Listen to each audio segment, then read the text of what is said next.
Yeah, making the new IP is, how can I put it? It's just don't do it. It's insane. I mean, it's a very difficult process. You have more questions than you have answers, especially when you come from like you've been making Uncharted 1 and Uncharted 2, just kind of like now like things are going, you just kind of like good momentum, and then suddenly that momentum like just drops, it stops. It's a very challenging process to create a new IP, and you're gonna fail over and over again, but that's what it takes. New IPs are really hard.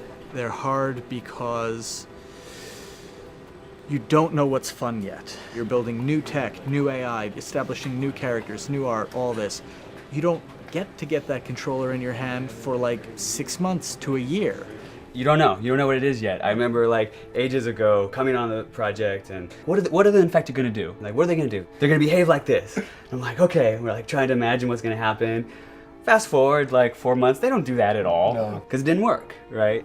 It's hard mode, right? Like it's game development on expert. There's a big thing about making a game, right? Which is a game has to be fun. You get your first build where everything's working. You got player mechanics. You can walk around the world. You can shoot. You can melee attack people. You've got the AI in there. They're very intelligent, very difficult, and it's totally not fun because they snuck up behind you and murdered you in a second, and there was no way to figure out what was going on. We're making a game, by the way. Hey, James.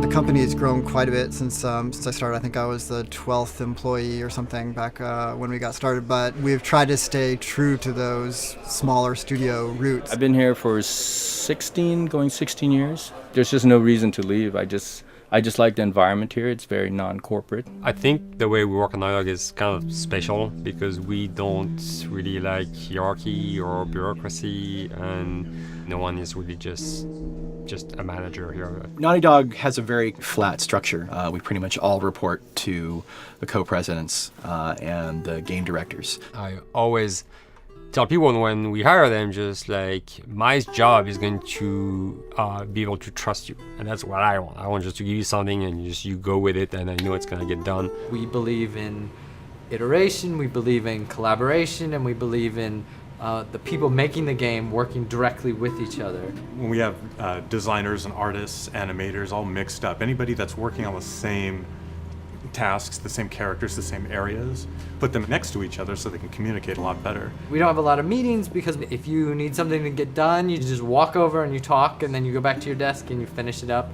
And I really like that. I like when I just walk in the office and I see just designers talking with the programmers or programmers over the animators and talking to them. I think that's when really the magic happens. Naughty Dog, we really try to cultivate a culture where anybody can criticize anybody else's work. And we encourage people to be blunt about it and not try to sugarcoat it too much. It takes too long to be nice sometimes.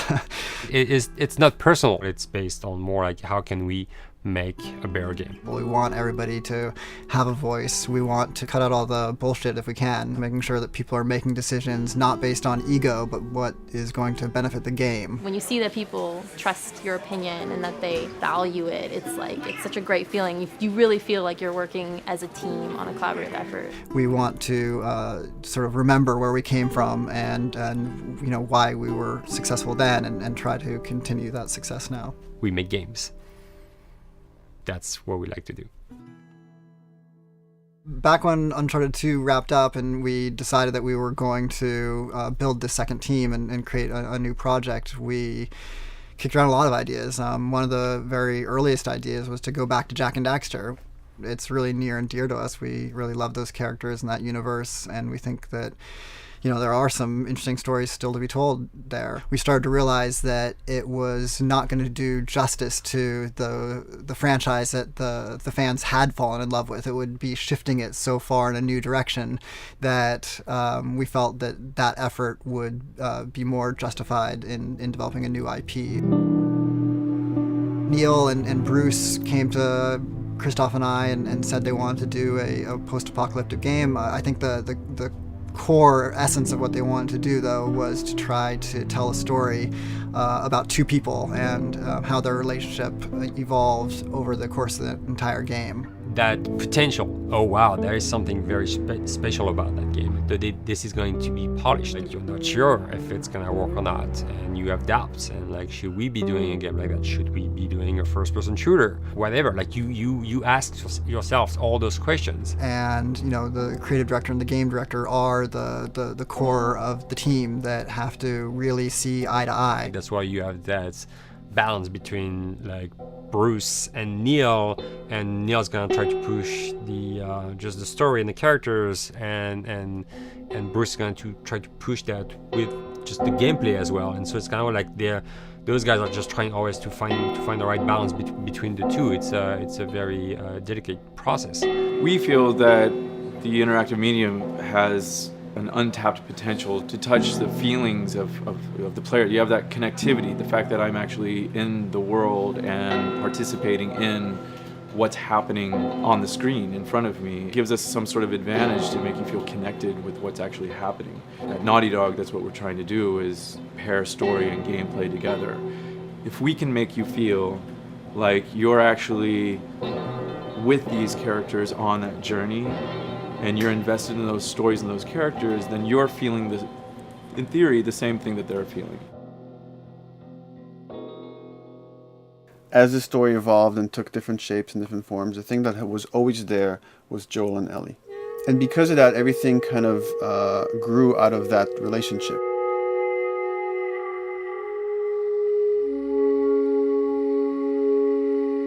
We've seen kind of that role of the anti-hero change, especially over the last 3 to 5 years, to where before it was like, the thick-neck mercenary kind of guy. For this game specifically, for this story, we needed something new.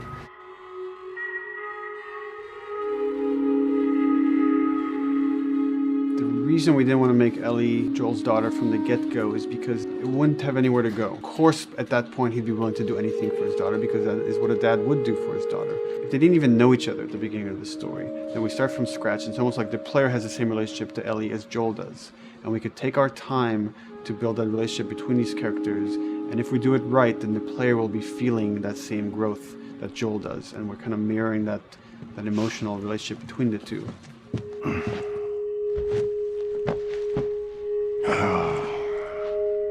What are you doing? Killing time. Well, what am I supposed to do? I am sure you will figure that out.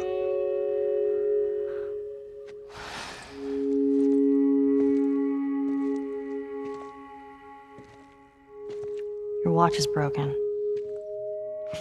It's exciting that Neil wrote something like this, where he's like, I don't want to make the stereotypical characters. I want to make real people in this crazy situation and these forced to make decisions that are really tough. Like, what would we be like in those situations? I mean, we weren't consciously trying to pick male or female for characters. You just try to pick characters and just be honest with who they are. It almost doesn't matter, right? Joel's daughter could have been Joel's son. Ellie could have been a boy, and Joel might have been Tess. You could have swapped those roles, and I think the story would have still worked. The focus on female strength, it's so unique. You get to see what's so powerful about a woman through all of these female characters, which makes this game wonderful and unique. There's a crew of Fireflies that'll meet you at the Capitol building. That's not exactly close. You're capable. You hand her off, come back, the weapons are yours. Double what Robert sold me. Speaking of which, where are they? Back in our camp. We're not smuggling shit until I see them. I want Joel to watch over her. Whoa, I don't think that's the I'm best not Ellie. him. How do you know them? I do think having a strong female character, especially like Ellie, is so rare in video games. And as a gamer, and more specifically a female gamer, it's frustrating to me because I'll see sort of the stereotypical female character where she's amazingly beautiful and huge boobs, and she's there to be either the love interest or just because they're like, well, we need to throw a chick in here. We've seen the strong woman or we've seen the weak woman. We haven't necessarily seen the empowered woman from this kind of standpoint. And there's that beautiful scene where Joel finds her inside the house and she's reading through this girl's journal going, is this really what they used to worry about? What shirt do I wear and what boy am I gonna go out with? You know, and to be met with those first world problems that we deal with every day and go, how trivial is all of this? I think it's gonna resonate a lot, not just with, you know, a female audience, but with a male audience as well. The thing that was intriguing to me after the fact is knowing that we're kind of creating a female action hero in a way, and this is her origin story with Ellie. To sort of be such a strong female character that is completely normal looking, regular t-shirt and jeans, and she's 14 and she is still a total badass, is really exciting to be a part of that. There's so few non-sexualized women in video games, especially in the main role, that we were kind of proud that we were creating one. It's very complex, and without the players knowing it, she becomes the protagonist by the end of the story. And that's why she's in the front of the box, and that's why we've been promoting the two of them together so much. Who's there? It is a dual protagonist game, and yeah, I guess I get nervous to think about it in that way.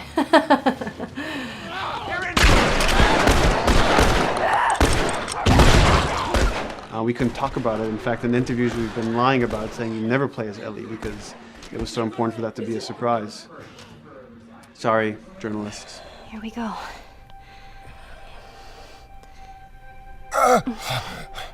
Sorry.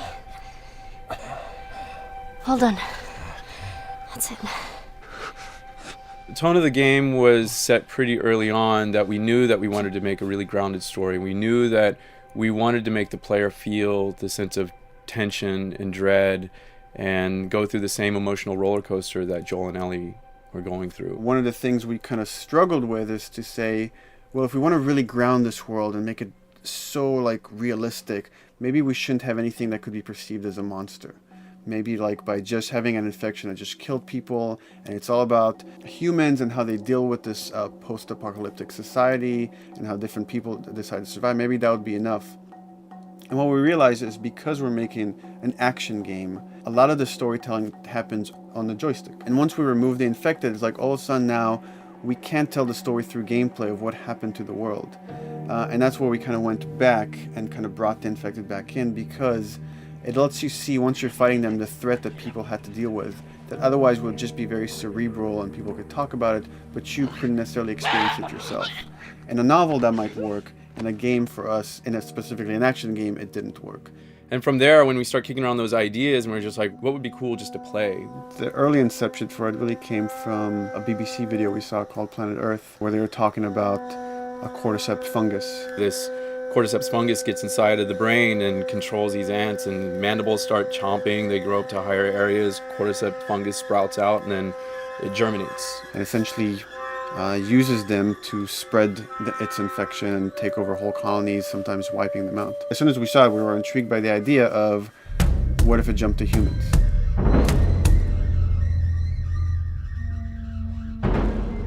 So what would happen? How would people react? What would happen to society? As we're trying to develop the look of the infected, we went through so many different iterations, some that looked really alien and subhuman, some that looked just essentially like zombies, and we couldn't find like an original place for them. But one of our artists just did this kind of photo mashup where he took a bunch of images of diseases or images of fungal overgrowth, and he kind of mashed it all together and he threw it on this person. It was a very iterative process, making sure that the fungus felt properly integrated, like it was part of the body, growing out of the body. And not just fungus growing on the head, but it's tearing the face apart, cleft down the middle, this gaping maw of a mouth with the crooked teeth. And it's in great agony as its humanity and its brain is still somewhat functioning. Maybe you still have some human cognitive abilities or thought process back here. This isn't some decaying corpse on the ground. This is a living thing that's going to be coming after you in the world. The fungus is always the focal point. So you can see from a distance, oh, this guy's infected. I can tell straight away. In fungus, they have these beautiful saturated colors, and we really like that conscious of this something so horrific that it's going to like stop at nothing. It's relentless force of death, and yet elements of it are beautiful. It's not just about gore. It's not just about everything about it being scary, because to us it's actually scarier when things on it are somewhat benign or somewhat beautiful. It was evident that we were onto something that was quite a bit different and something that we hadn't really seen before, which was eerily human but very disturbing. And it seemed so creepy and so unique that right away we gravitated towards it, and it's like, this is our base infected. Everything should kind of come out of this look.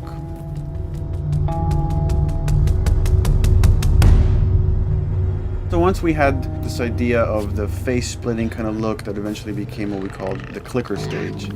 We went to great lengths to create a full biological cycle for these things. So in the early stages, you don't actually see too many signs of the fungus surfacing out of the skin. It's kind of underneath it, like people have lumps starting to show. The eyes will be kind of cloudy or lopsided because the fungus kind of originates inside the head. That moves into the next phase, which is the clicking phase. And if they mess with the eyes, we end up saying, well, how do they get around? Oh, echolocation. And they use a form of echolocation to track down their enemies. Just like bats, or even some blind people can see by making a clicking sound, a sound that on its own wouldn't be very scary. And then to associate it with something that people in this world are very fearful of, so that as you're exploring an environment, all of a sudden you hear this click, and you're seeing everybody just get frightened, just everybody duck, everybody hushes. Great.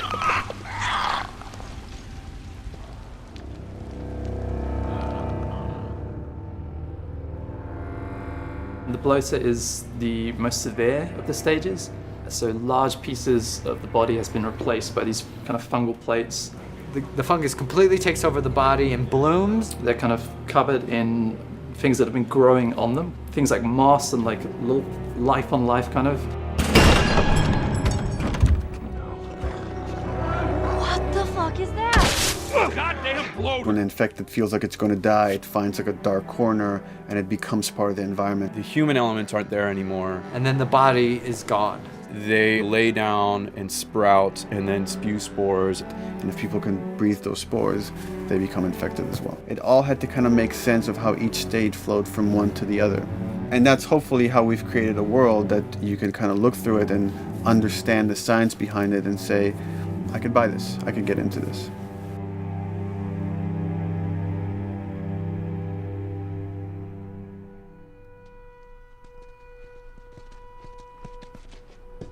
Mandatory evacuation. Evacuate to where? What do you think?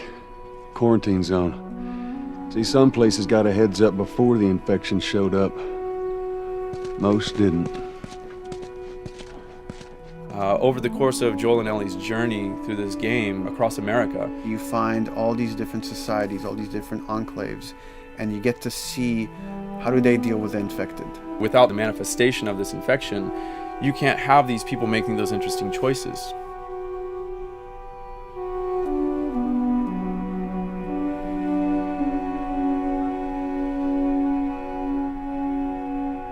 The world we decided was actually its own character, really grounded with a lot of texture. What happens, after 20 years of the fall of man, when no one's taking care of anything?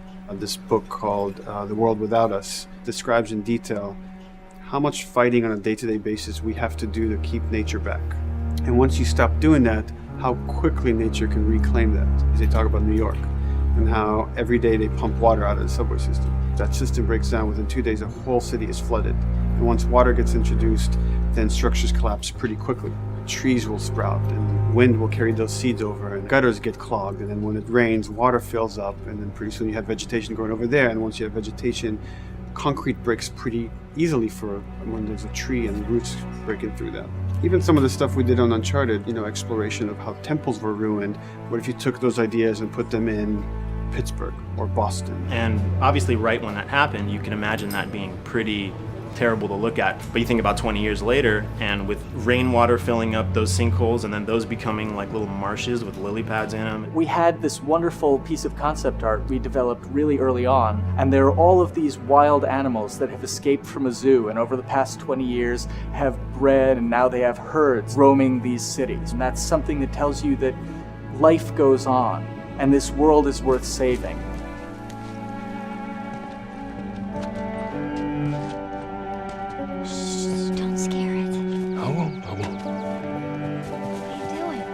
There's something really pretty about nature reclaiming its domain once we are gone.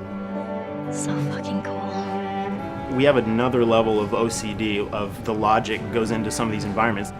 Water damage seeps in, and then that creates some little moss growing on the floor, or a tree radiates energy from its base, and that over time starts to melt the snow around it. And that's the reason why you'd see those little rings of leaves showing through in the snow. That gives it that extra, you know, believability. This is pitch art. I'll try to start with an idea that conveys sort of the feel of the environment. Something like this, very brushstrokey, very painterly. You can see not a lot of detail, just energy and conveying a mood. This is sort of just a conversation starter, and then this would be more of an actual space. So you start talking about, is this too tight of a space right here? Would the player even fit through there? Do we even want to include water? Those are conversations you start having a little bit later. And then it usually needs several more passes back and forth in order to be tightened up to be the experience that you would see in the final product. So, dude, I was actually trying to figure out right here, there should probably be some dead foliage. It might be cool to see some of the dead stuff around the edges of the green, or like even spilling out into the street. Maybe what we do is, in some of these areas, we use it as like a transition from the actual concrete to the side of the building. So like they're almost sitting on top of a bed of dead foliage, like that really rich kind of like orangey brown color. Sienna or something would be nice. Something real cheddary. That's how you know you're done. The end product often ends up being stronger because that bouncing back off somebody else gives you a result that maybe you wouldn't have even thought of in the first place. All right, here's the bridge. That's our way out of here. As far as concept art goes, definitely the ultimate goal is just helping everybody as much as possible. Me and the background artist will work together. I'll often just go to them because they've got like a really, really good like visual imagination. At some point, you came in almost like flat on. So that's kind of good because the bus station is right in your peripheral view, and you're probably going to enter the bus station. You're probably not going to get lost. But it doesn't at all utilize this cool architecture here, like the bus station sign. Like that's a really distinctive silhouette, and it's a really interesting sort of architectural detail. So we changed the entrance. Look at that. Another city, another abandoned quarantine zone. I think it's a better composition anyway. It's not so like symmetrical. And I think that was done so that this sign read better. If you didn't see the word bus on it, you might not know it's a bus station. So I think that helps. Everything we're doing in the environments is relating back to what you should be feeling in the story or what's happening to these characters. So is that everything you hoped for? Jury's still out. But man, can't deny that view. Come on, this way. When we first came up with Ellie and Joel, we had this idea in our heads of who they would be, but we didn't necessarily know the voice. It took us a while to find our Joel, but for Ellie, I think Ashley was the second or third candidate to walk in, and right away we knew. Yeah, you know Why what? are you so scared all of a sudden? Because I'm a coward, okay? So just get your shit and let's get out of here. Damn it. I'm not like her, you know. What? You think I'm gonna end up like your daughter? The way she delivered the lines, the way she just embodied that character is like, that's Ellie, there's no question about it. And I saw the character artwork and I related to her a lot. I mean, she's kind of a tomboy and she's kind of tough, and I mean, obviously I'm not 14, and I think that's the main difference between the two of us. I read the scenes and I was like, I need to play this part. You want to be my hero? Forget the whole bit about saving my life. Buy me a stack of these bad boys instead. Where'd you get that? Back at Bill's. I mean, all of this stuff was just lying around. And then once we had her, we said, okay, well, we're going to do another round. And we're going to have Ashley this time in the casting sessions. The chemistry of these two characters was imperative to get right.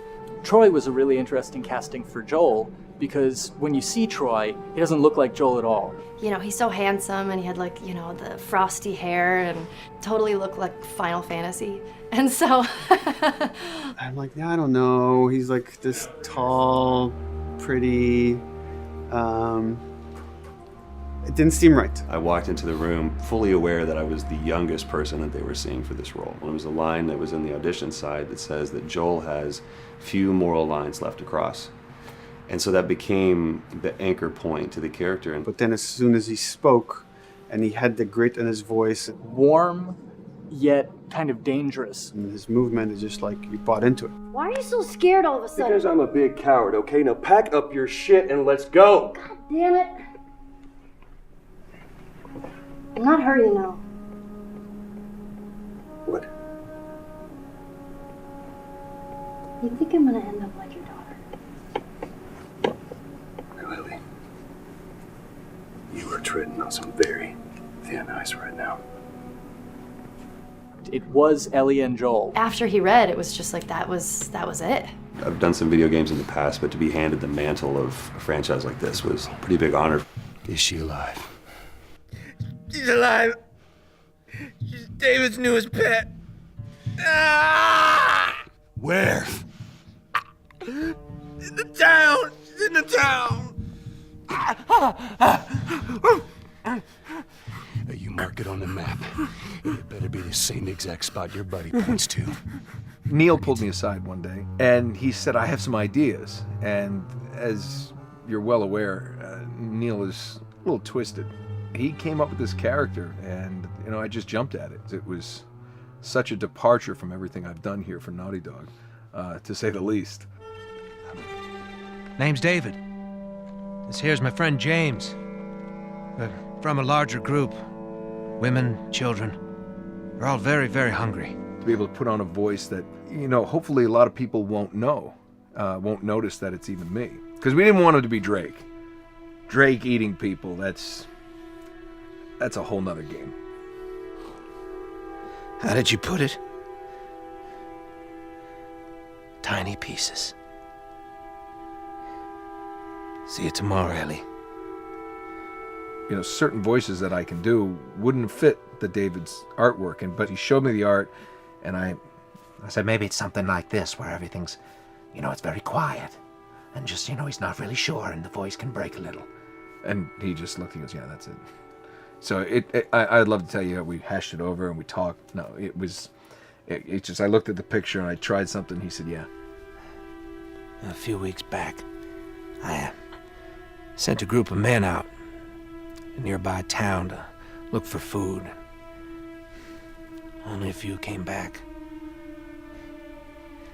And turns out that the others had been slaughtered by a crazy man. And get this, he was with a little girl. You see, everything happens for a reason. Claire. Ashley, she brought humor to it. She just has some really great comedic timing. The way she reacts to the things around the world with a little bit of sarcasm, that teen kind of like trying to get a rise out of you. Now watch your step as you're going out, because it's going to be a little... It just brought a certain levity to the story that the story needed. You didn't even realize it needed it until she started doing some of that stuff. Oh, I'm sure your friend will be missing this tonight. Mm-hmm. It's light on the reading, but it's got some interesting photos. Now, Ellie, that ain't for kids. Whoa! How the hell would he even walk around with that thing? Get rid of that. Well, hold your horses. I want to see what all the fuss is about. Oh, why are these all stuck together? I'm just fucking with you. Bye-bye, dude. Throughout the course of shooting over these past couple of years, Ellie and I have kind of morphed into each other, which I know sounds so cheesy. Neil always asks, he's like, well, what would you do in this situation? I think the most important thing that Ashley brought is a sense of capability to Ellie's character that wasn't there in the beginning. The very first thing we shot involved her being pulled out of a car and attacked, and Joel was supposed to go save her. It was written that Ellie sort of was just kind of watching on the side, just waiting till he was done, and I was a little frustrated because I was like, well, if this were real life, I would do something. We did a couple takes, and at some point she walked up to me and she said, I feel like I'd hit him. So we added in a part, like, you know, right there off the bat, she's not just this damsel in distress. Right there, she wanted to fight back from her very first day of shooting. We didn't have it right initially. She needs to be more capable than initially we thought she would be, and actually that made us go back and rethink combat and rethink a lot of the areas in the game, and now she was going to take a much more active part.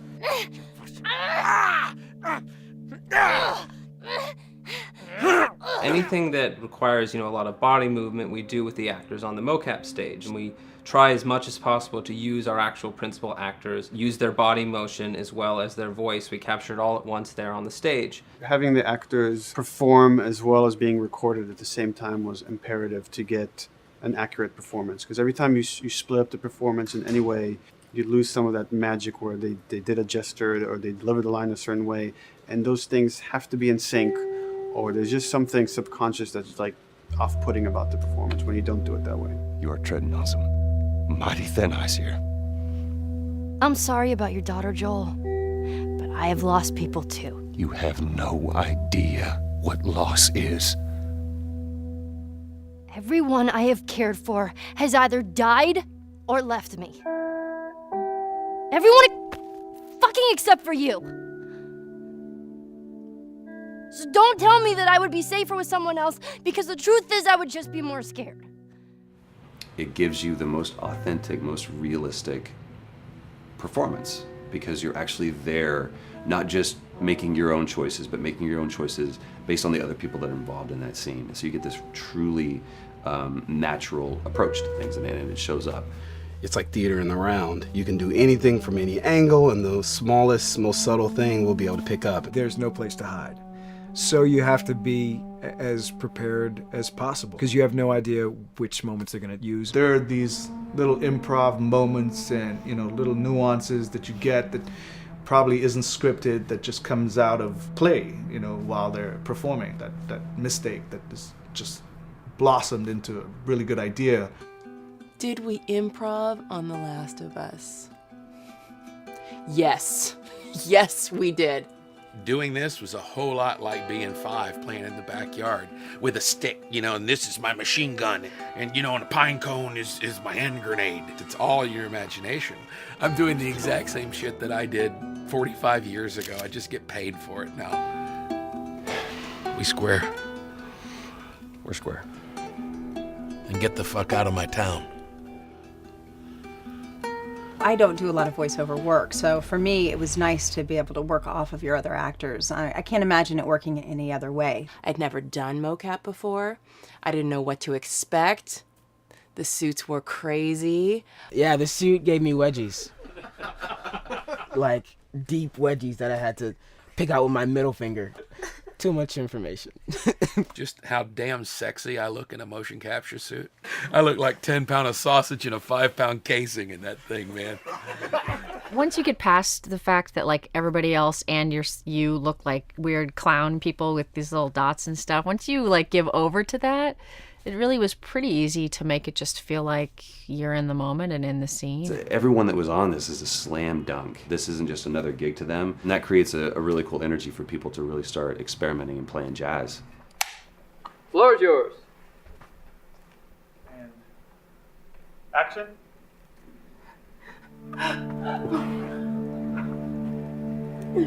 Get the fuck off her! Hey! Oh, let her go! Don't worry, this is fixable.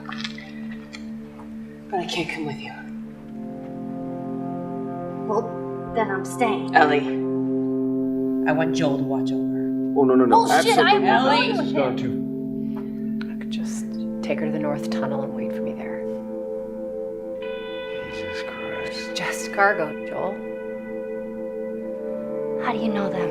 You know, we craft the scene out until it has a good feel, and then we pass it off to animation to clean it up. Real life motions don't necessarily always translate into gameplay. There's something that's usually missing, so we have to, maybe enhance the gesture or enhance the shoulder movements or a breath that you want to be able to feel, but you don't really see it, so you can't really feel it unless you see it. Is everything all right? Yeah, everything's fine. I could have him lean in here a little bit more, like this, take his hand down. When they're on stage, they don't necessarily have windows, so that weight of like really pushing and leaning in, that's something that we would have to accentuate. Give him a little bit more weight on that turn, or put his head down a little bit more. There's a lot of dialogue that gets said between the two characters. We have to bring that alive through animation, and we have what we're using as gestures. Why would they mow down all these people? Can't let everyone in. If you turned off the sound, you'd know that they were talking to each other. And that really helps accentuate the relationship that the two have together. We have certain animations that play in the beginning of the game on Ellie. She's traveling with Joel, who she doesn't really know. There's a lot of gestures to make her look nervous, just her overall stance. Later on in the game, they develop a relationship through the animation, not just the dialogue. You can see that she's more comfortable around him. If that reads well with the player, then, we're doing our job.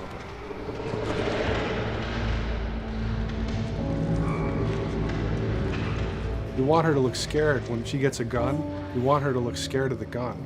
So if she's gonna aim, she wouldn't be like super trained aim. She would be more like some scared. But at the same time, it needs to look cool and feel cool to the player that plays. It's really just these little tiny details that we're doing, and it's coming across. It's working out well.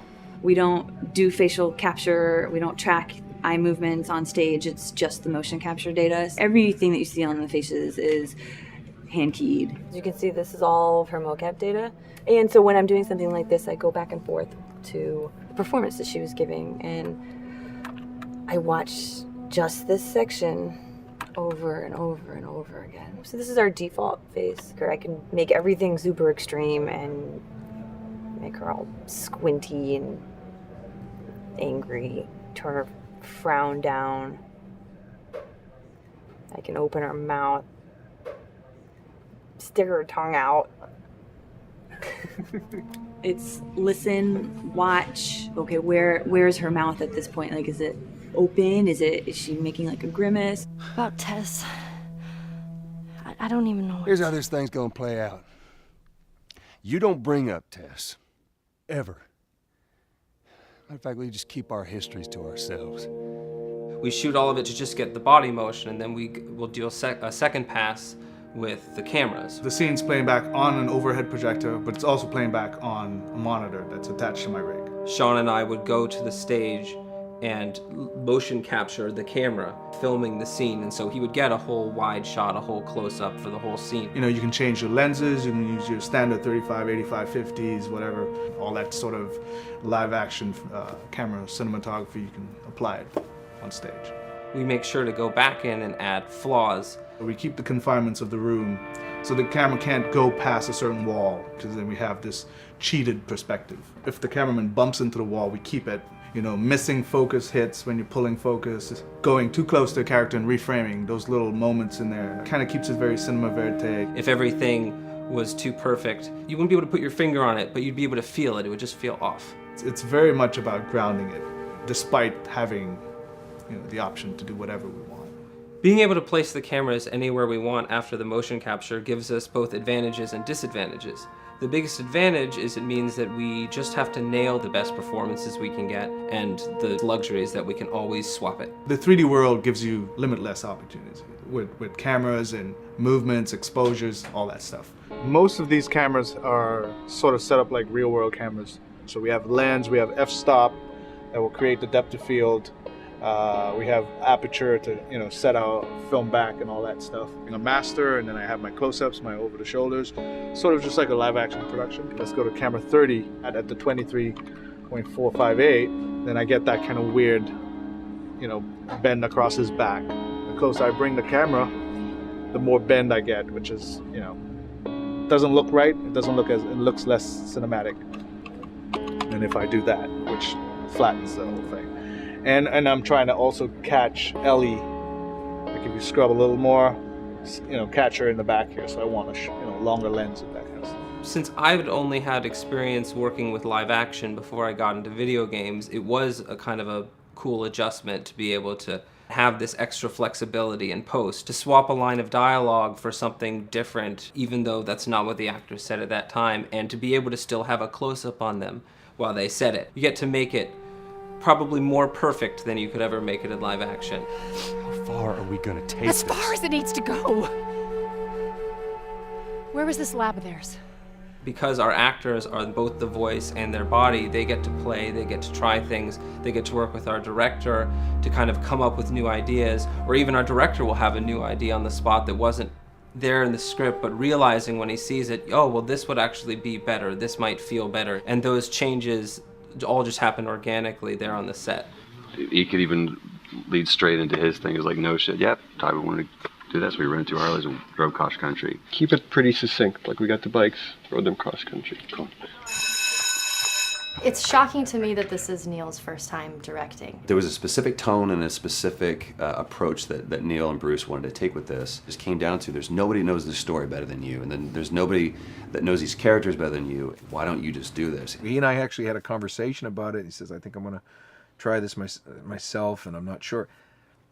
Neil was fantastic. The floor is yours. Okay, so remember, you've been running away from this turret-mounted truck. If you come to this dead end, you're going to look up and see a potential way out. Okay. And action. Check it out.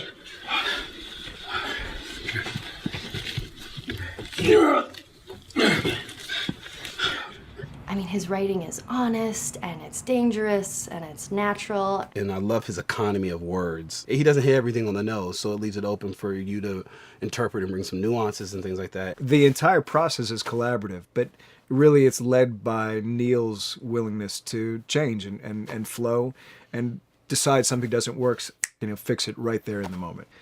And it is something that's very foreign to the way that TV and film is done now, where everything has been micromanaged by the time you get it to the table read, and no one wants you to change anything, and everything's very precious and has been rewritten with notes from 20 people in suits, and you can't do that just anywhere in entertainment these days. Yeah, I want to make sure. I think I swung too far over to this way, and now it's a little bit of making jokes about it, and I need to bring it back to center a little bit. There's one scene in the game where we see Joel not as a ruthless survivor, but as a father. I knew from the very beginning that he was going to lose his daughter, and I just told Neil, it's like, when that day comes for us to shoot that, I need a heads up. About a week before, he said, it's time, we're going to do that scene.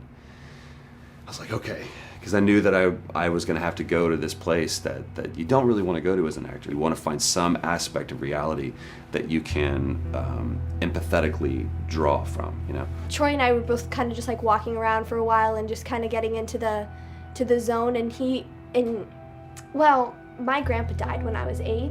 He was like my dad, and so that's always what I use to get into that place. I started recalling all those memories and starting pulling up all those feelings, and they're just right underneath the surface. When I walked back in, everyone realized that something was different. They kind of like calmed down, You could feel the energy just like drop a little bit more. It was brutal. I lose my shit. I mean, just completely break down. Don't do this, please, God, no. Oh, God, no!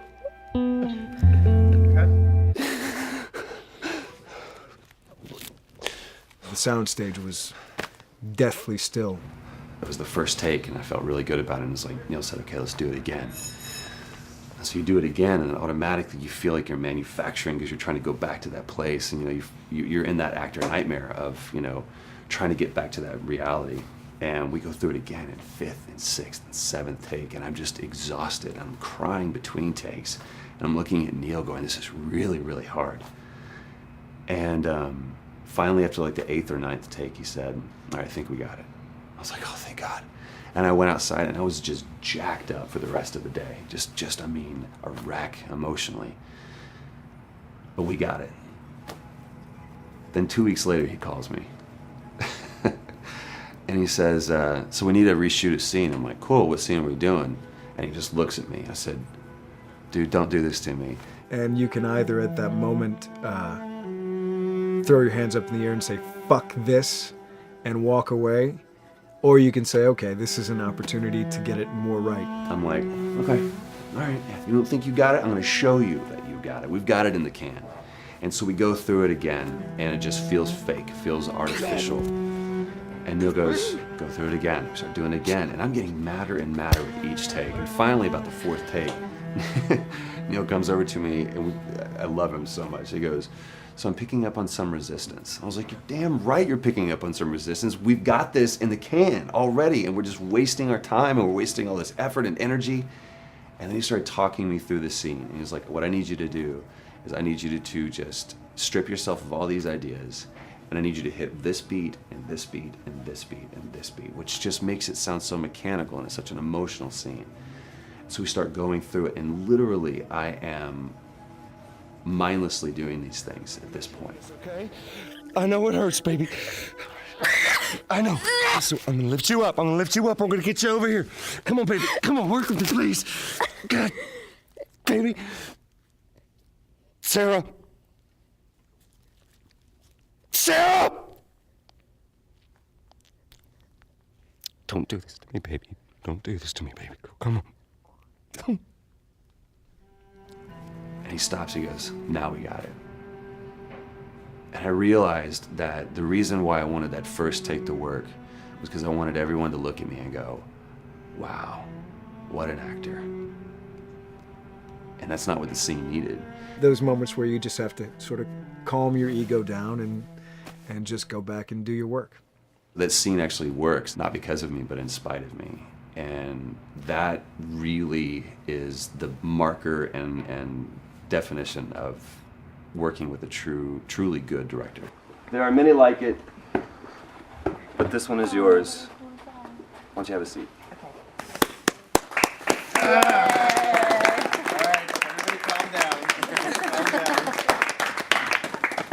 Thanks, guys. It's the director's chair.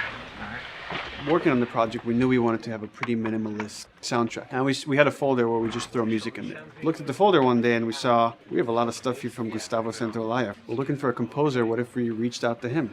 Oh, no. Sarah. Move your hands, baby. I know, baby, I know. Listen to me, I know this one. You're gonna be okay, baby. Stay with me.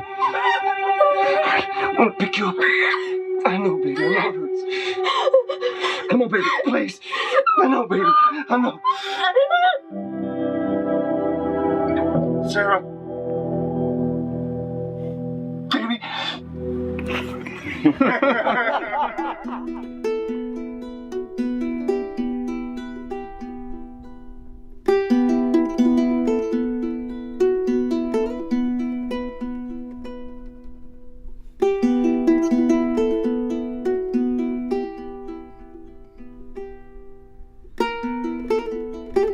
My life has been and still is kind of like a road movie. I grew up in Argentina. I came to the United States in 1978 because we had a horrible political situation in Argentina. We had a military dictatorship where 30,000 people disappeared at the hands of the government and many other more were tortured, and I was blacklisted. It was just impossible for me to keep on living there. I've been jailed many times since I was probably 15 years old just because I had long hair and I play an electric guitar. So I had to embark on this trip.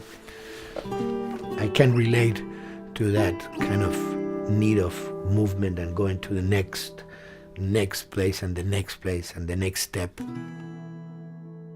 I'm always attracted to the possibility of getting involved with a project from the very beginning. I like to work from the script and talking to the director. It's never been, oh, give me a piece like this or give me a music that's this. It's just been very high level.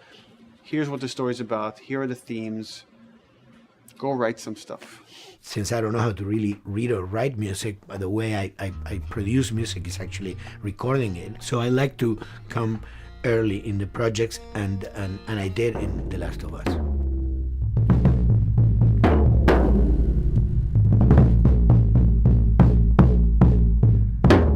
One thing that was fantastic from the very, very beginning was the freedom I had to try and to do whatever I felt could work, you know? As the story was still being written, you could listen to this piece of music and just get a sense of where this needs to go tonally, because the music was still inspiring the story.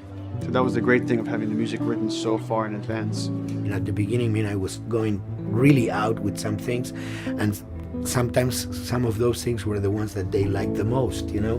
So I really felt very motivated to work, and I enjoyed immensely working. It was this very organic back and forth experience where one element was inspiring the other and vice versa. I needed to go into some more dark places, more textural and not necessarily melodic.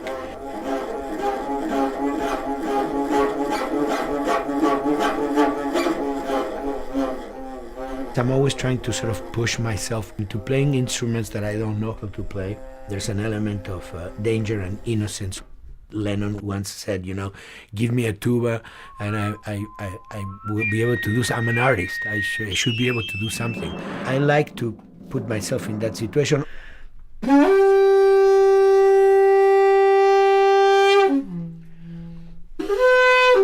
So these are just PVC pipes, the one you use, you know, in construction.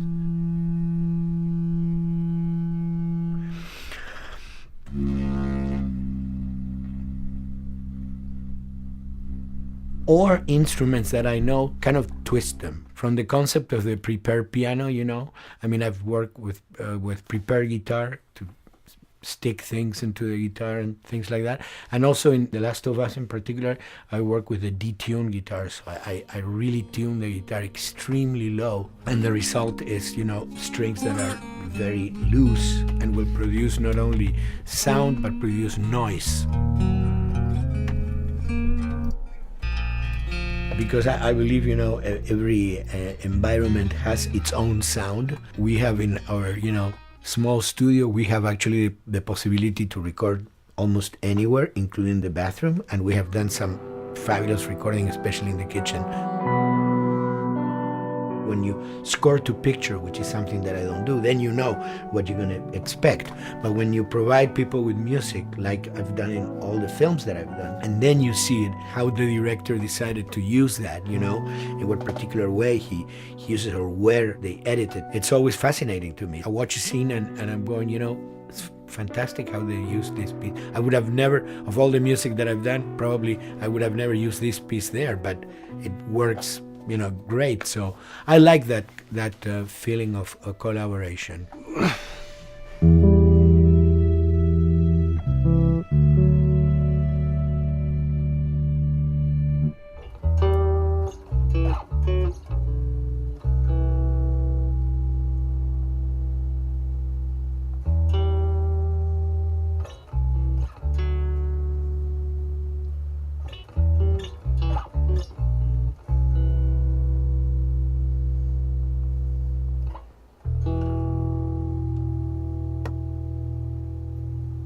I think, you know, the guys also that work in programming and adapting that music to the game, they should share a lot of the credit for the end result. In the beginning, there was silence. Yes. Then they hired sound designers. Then they regretted that decision.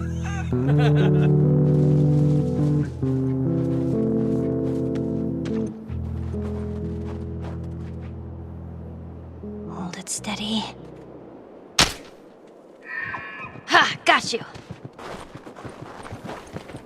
In a much quieter environment like that, we really had to fill out the soundscape with much more natural sounds, much more detailed, delicate sounds. The tension comes from the lack of sound, in a way. Your brain is thrown off because where I expect to hear buses and crowds, all of a sudden I hear wind and leaves rustling. Again, it's creepy and beautiful at the same time because it's almost like I'm going on a hike, but I'm in a downtown area.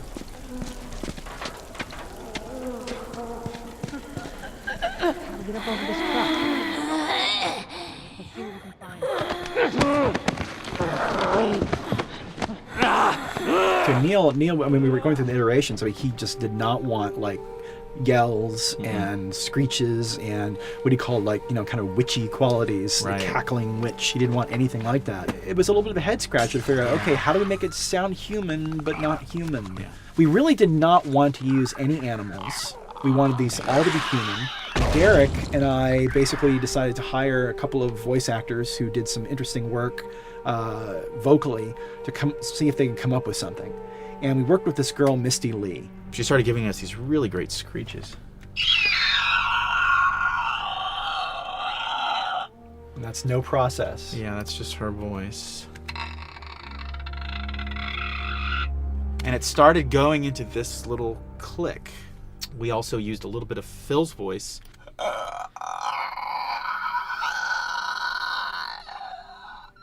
We'd combine that also with an occasional, Derek. That's just me, moving my tongue. And what that kind of did was it sort of grounded it all, like maybe in the mouth area, the wetness, all that kind of stuff. And it adds a nice texture, actually. This is a composite of all the bits I just told you about.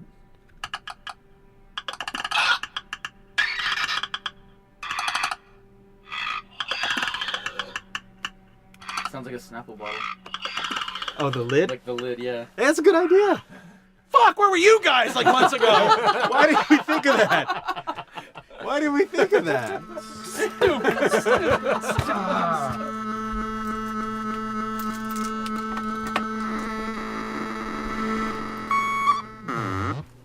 Viewers at home, you're probably wondering what this is. Let me tell you. About 10 years ago, I saw this Synthy A suitcase synth. I wanted to get one. This finally arrived in January, just in time to start using. I thought, well, what can I do with this?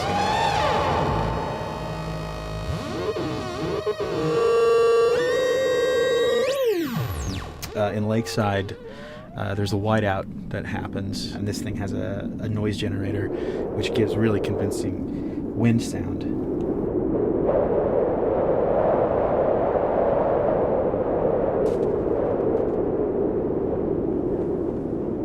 The military still has technology. There's sirens and alarms, so I wanted to try some new concepts.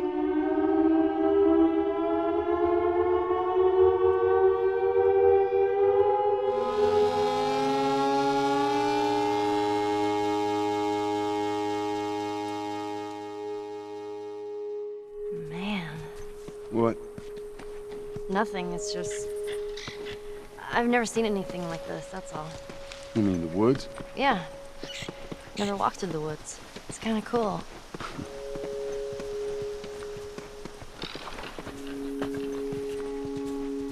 We consciously take in consideration lighting in the beginning. Most of the game, we don't really have any real man-made light sources, so everything is naturally lit. In the past, we could use a lot of artificial light, but in a world that has no electricity. We have to hide most of the time, and that requires getting very close to certain assets.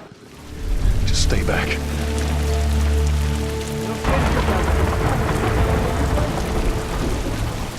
Otherwise, you can't.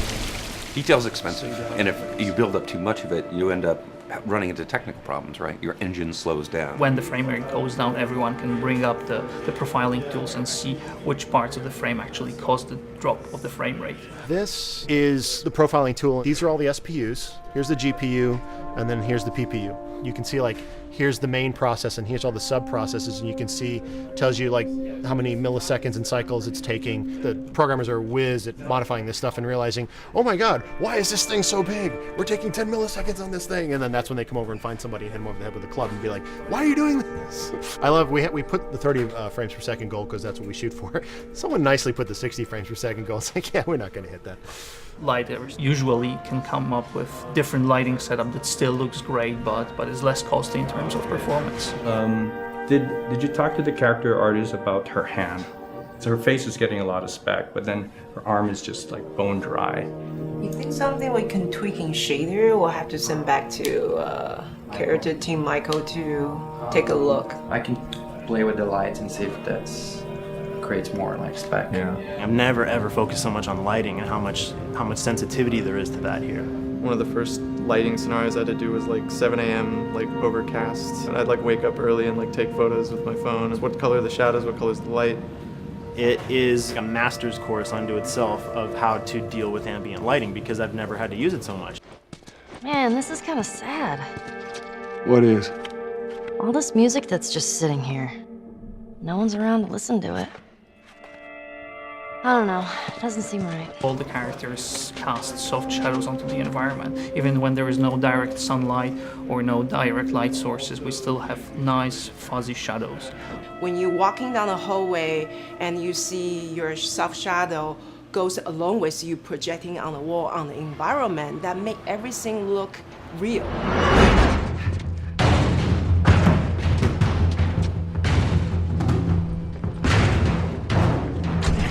Follow me through here. Okay. The flashlight brought a whole new spin on it. So some of the environments end up being really, really dark, and you need the flashlight to get around. Give me your hand. We want to have the environment be really dark, but also at the same time have colorful surfaces that are sort of hidden, so when a flashlight hits one of those, it bounces off onto the ceiling. If you shine a light on a red wall, it will bounce the red lighting on the whole environment. And it's very difficult to do, very expensive, but we did it. Everything should have a bounce lighting, otherwise the world is gonna feel dry and unrealistic.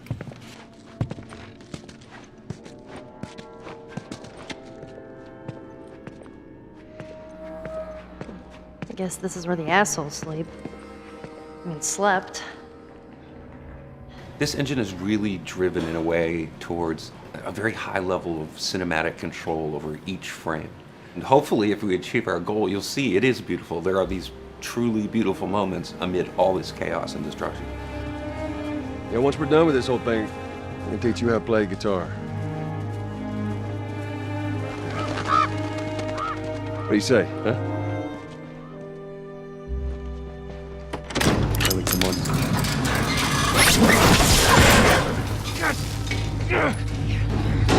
I got you. Damn it, Bill. What just happened? One of Bill's stupid traps. There, that fridge, it looks like that's a counterweight. Okay. The story really dictates sort of the arc of the overall pacing. Storytelling would always want to be subtle. They would always want to keep the world grounded in reality. But gameplay has requirements where the player needs to see this thing. The player needs to immediately know that the enemy is attacking, that this room is dangerous, that this room is a puzzle that you have to solve. What are the things that we can do on the joystick to make you feel the same way that these characters are going to feel when we get to this next pinch point in the story? There's a turn in a scene that we need these characters to take, and we need you to feel it or understand that, and that means you have to play it. Sail! Oh, thank God. Keep running. Doorway, over there. Run!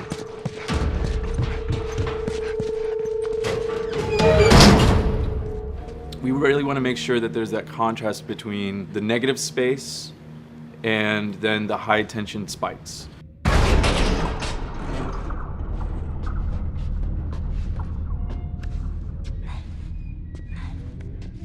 A lot of times we won't play music, or we'll play very minimal music just to let you know kind of the state, whether you're still in stealth or combat has broken out. Hearing someone's footsteps or hearing a person breathing on the other side of the door has so much tension to it.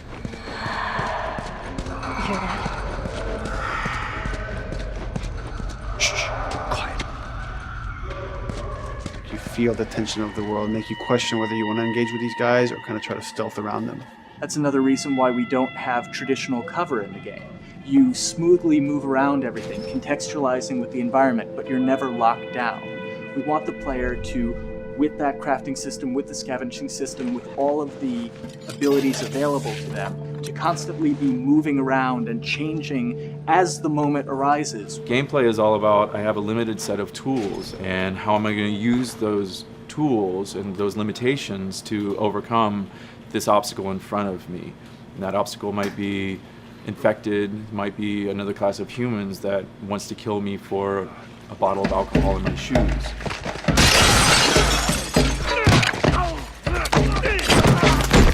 It was important for us that we don't underplay the violence, because then the threat doesn't seem as real.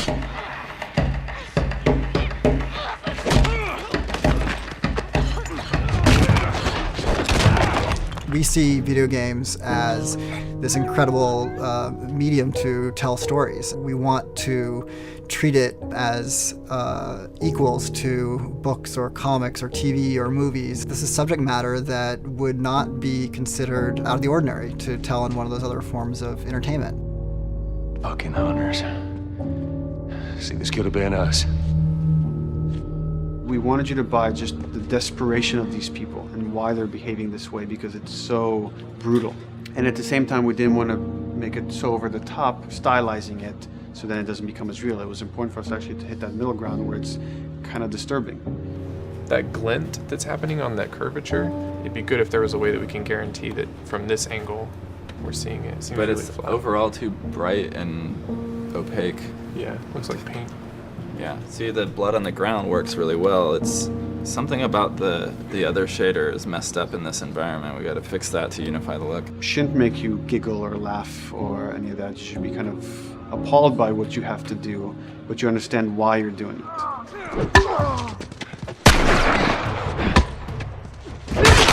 You want to feel each hit. You want to feel each concussive strike. Lives are at stake. You want a death animation to have impactful performance, not just have a guy keel over in a ragdoll. In real life, a guy hitting a guy takes a half a second, but in the game world, you want that to be as instantaneous as possible. I lived my whole life in this very ugly test level. I basically just fight dudes in here all the time. Almost every move is divided between like an intro and a swing. And one of the many things I have to end up doing is like counting frames and being like, okay, on frame 18, I want you to get out of here. I want you to be able to start moving. Every hit reaction that an NPC plays, they are not necessarily in the correct pose. When you strike them the next time, we just pop them with a 0 frame animation change, which is usually kind of a no-no, you know what I mean? Normally you want characters to blend smoothly and realistically into animations. But what we found is that you can cover that pop up with a heavy impact. They can go from almost any pose into the pose that the impact starts from, and your eye just covers up the transition for you. So if you throw a brick at a guy, it puts him in this like kind of staggering stun state. And that changes the moves that you do when you come up and punch him. So now I'm gonna come up and punch him, and now when you're punching him, because you've hit him down, you get this like auto aim moment where you get like a free headshot. I try to make it so that, you know, if you kind of know what you're doing, that you can set yourself up for 1 + 2 = 3. Right here! Memory on a console is a very precious resource. All of Joel's animations with every weapon, all the NPC animations, the stealth kills, you know, all of that stuff happening need to fit within a 4 meg to 5 meg memory footprint. This is a list of everything that's loaded in game and how much memory it's taking, because memory is our most precious resource right now. So we have a level, we call it the bookstore, it's in Hunter City, and this is a zone, for example. So when I set an AI to this zone, he will never leave its boundaries. I want guys to guard this exit where you have to go through, so I'll zone a couple guys around there to make sure that they, you know, they can fight you and use all this cover, but they want to stay around this door. This is another key component of the AI, is what we call the nav mesh. This defines the overall play space of where an AI knows he can or cannot go. Hey look, that's where a cover used to be, and there's a hole cut out for it. I gotta fix that. Here's some other wonderful things. See these little red polygons? Yeah, that means they're not linking right for some reason, so that means they can't really walk through here properly. It's a bug, and I need to fix it. Welcome to my life.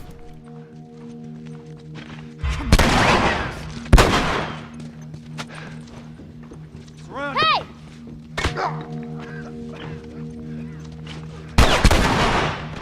If you look at a lot of games, NPCs are usually only alive for, you know, a few seconds before the player ends up shooting them and then they're dead.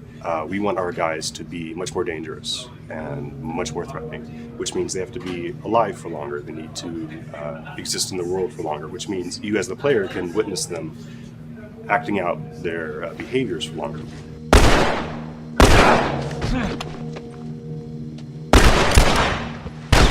So we've been working really hard on our AI systems. Back of the box, biggest bullet is going to be like AI.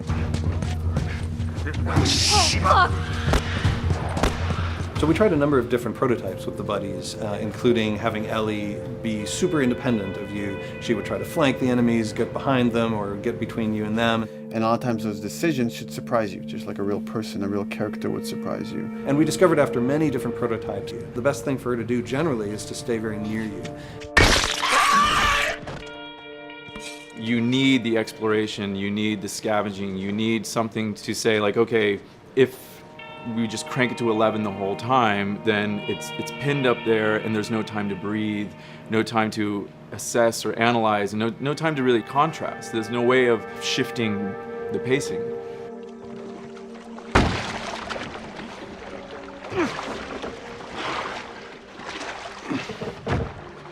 Puzzles are really weird, especially like Naughty Dog puzzles. I think they're very simple and satisfying. Most of this puzzle is strict exploration. You can see the ladder here, you can see the pallet there, you can see a clear route up to the ladder. So you're like, okay, maybe I have to get Ellie to the pallet, push the pallet over to this side, and like Ellie will climb up and lower the ladder. So that whole part is like, that's not a puzzle, that's not regarded as a puzzle, but when you feel like you've got to the solution and you're like, okay, I'm going to climb this ladder, and you climb it, it breaks off, hopefully then the player will feel a little bit stumped and they'll be like, I'm not really sure what I am meant to do now. And so this is where the puzzle starts. Hopefully at this point, like all of the elements that the player needs to solve the puzzle are very familiar to them because they've been through the previous exploration beats. They're improvising with elements that are at their disposal. That's a really sort of like strong theme throughout like The Last of Us. So like you're a survivor, you'll take whatever tools you're given and you'll use them in like creative ways to survive.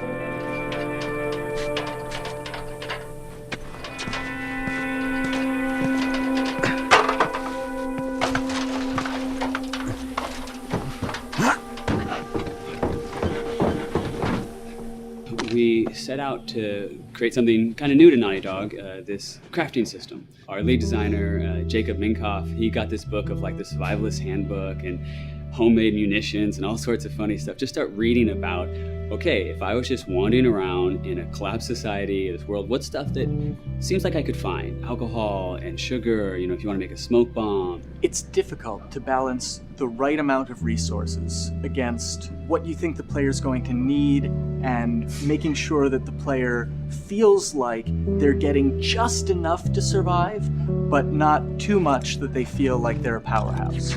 We wanted you to be forced to make some choices in the world that showed how depleted the resources were.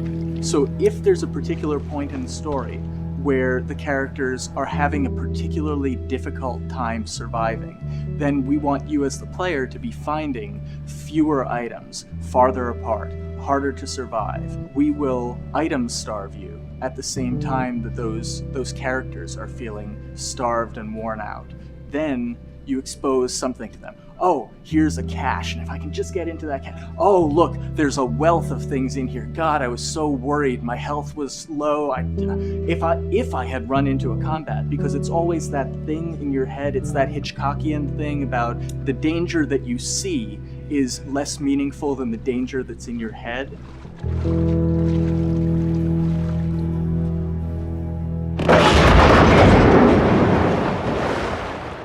When we're designing the levels, you know, it's nice to have the stuff that we know people are going to encounter. You know, we kind of call this some of the critical path stuff. These are the things that 9 out of 10 players are going to find. They're right in the way. It's where you have to go. And then whenever designing a level, you want to have that little nook and cranny, right? You want to reward the player being like, oh, you went over here.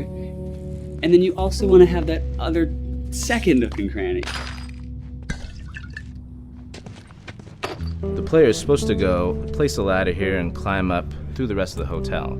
But what they can also do is shimmy across this area, and I place a really cool like upgrade kind of off the beaten path to reward players for exploring. So if they come all the way over here, they're going to get this really cool training manual It's a funny little bit of trivia. The HUD system, not the menus, not like when you hit start and stuff, but the actual HUD system where you see the reticles and stuff, was literally created for an E3 demo early in Uncharted 1, and that's been our HUD system, the foundation of our HUD system for the last 4 games. First time in Naughty Dog's history, we hired Alex. She's awesome, and she's got a really good understanding of UI and how it applies to games. The thing that I hate about any game's UI is when it pulls you out of the game for too long. No one wants to spend time in menus. Nobody loves UI, if we're being honest. Like, weapon slotting has probably gone through more iterations than any other system. The stuff that we finally ended up implementing, you press select, you get into this menu, then you D-pad left and right through the slots, and then D-pad up and down will change the weapon, and then just, you don't have to press X or anything, you just select out of it. When you're still, like Joel is here, that's fine, but then as soon as you get into an actual situation, so I'm gonna go over here and cause some trouble. Okay, so here they come, oh god. All right, so now I'm out of ammo. Now I need to like get back in that menu. I have to like run away from them, get into the menu, get out of it. And it ends up feeling like super clunky. Like again, okay, I'm out of ammo again. Get out of here. I need to take out one of my other long guns. And now Bill's in trouble. Bill's in trouble over here. And I've got to like I'm in a menu now and it's like, oh shit, whoever designed this UI is so bad. Like, what were they thinking? Bill's gonna die. In theory, it worked, but then in practice, it felt a little clunky. We wanted it to be the absolute minimum amount of button presses. You don't say to yourself, oh, I'm never going to be able to do this in time, so I'm just going to give up. I'll die, I'll restart, let me try again. You want to always make the player feel that there is a way to survive. They can just do this fast enough. And like what's gonna go in now, if you just left, right, D-pad through this stuff, you swap out your guns, like between long gun and short gun. If you're now on this gun and you were to hold X to pick your gun. So it all happens within the same system that you're using to slot the weapons. The first iteration that I did on that was awful. It just took way too long to get in. It was just a mess. QA was so upset at me like all the time. I'm sure they hate me now because of that system.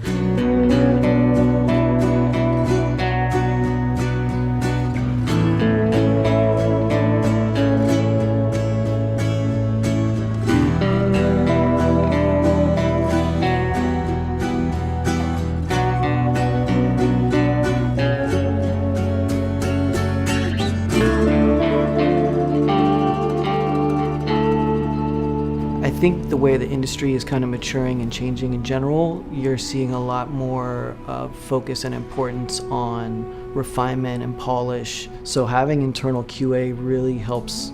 The industry is kind of changing from QA being this like tighten up the graphics on level 3 bro kind of vibe to like really being a more technical, mental, investigative job. On the publisher side, it's more reactive towards the code being delivered in a stable, controlled environment. Whereas on the developer side, especially at Naughty Dog, we are going beneath the art and the design. We're given enough weight where we can go up to somebody and be like, look, you have to fix this. Why? Come over, I'll show you. That kind of feedback, I would love to be able to say like, that was us, but it gets so diffused throughout the iteration process that you're just kind of like adding your I guess like genes into the gene pool and then just seeing what happens, you know what I mean?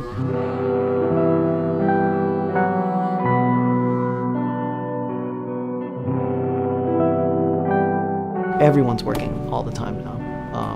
But like I tell people, like 7 weeks and then you can have tons of time off, enjoy the sun, you know? But for now, it's like, this is it for everybody.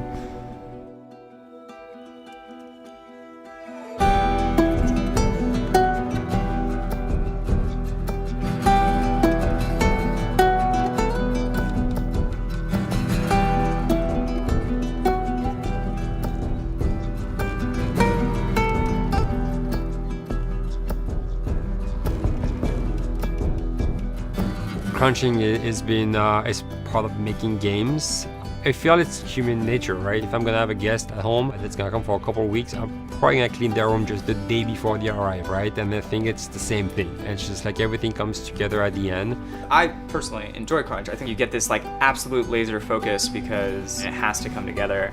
There's a camaraderie that also comes There's a together. camaraderie, totally, yeah. The vibe is everywhere, you know what I mean? Everyone's kind of like giving it 150% at this point. We're getting there, right? You start to get these glimmers, and I don't think anyone who doesn't make games realizes how late in the process you get those glimmers. 1 week before we shipped that press demo, we're all like, this kind of sucks. What's going on here? It's like, we need to dig down and find this. And in 1 week, the fun came together. Like you're shooting at a guy and then somebody flanks you and you hit him and you avoid the other guy who's shooting you, and then you flank and go behind cover and you're like, oh, that 5 seconds in that 15-hour game was really, really fun. How do we make that 5 seconds happen thousands more times? My favorite video game is making video games. It is as challenging and as complex and as interesting. We had to like try all the things that didn't work. What's hard about Crunch? It's like marching through that swamp of it not working. I mean, nothing's ever really final because you can always make something better. Always. So we're constantly changing and constantly reiterating and trying to make it better and better and better pretty much until we ship.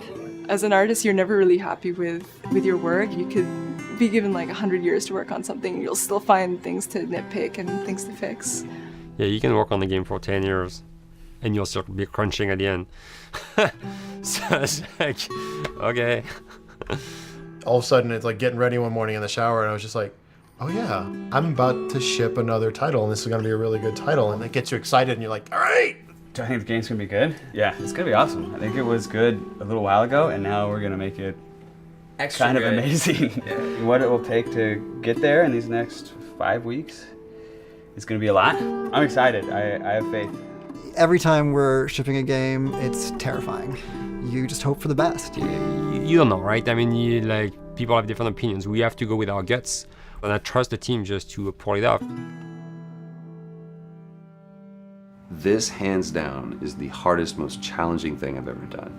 We sweat a lot, and we worked a lot, and we all went home tired, you know? But I think that's you're gonna see that on the screen. I think that's gonna pay off. Ellie? Ellie? What? The ladder. Come on. Right. After David, Ellie's visibly distant.